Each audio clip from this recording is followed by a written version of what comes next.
So quick little video for everybody who's scared that their throwout bearing is going out on a pre-2017 86. Sometimes it might not be. Sometimes it might be that your clutch pivot rod is dry and is squeaking because it's rubbing up against the seals and stuff. So what I just did, went to Canadian Tire and bought high temperature multi-purpose grease.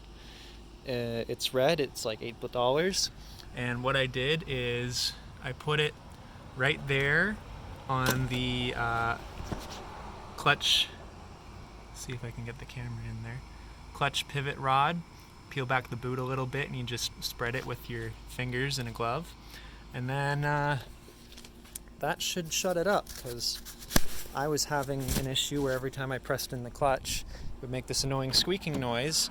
But now, nothing. Nothing at all. You're welcome.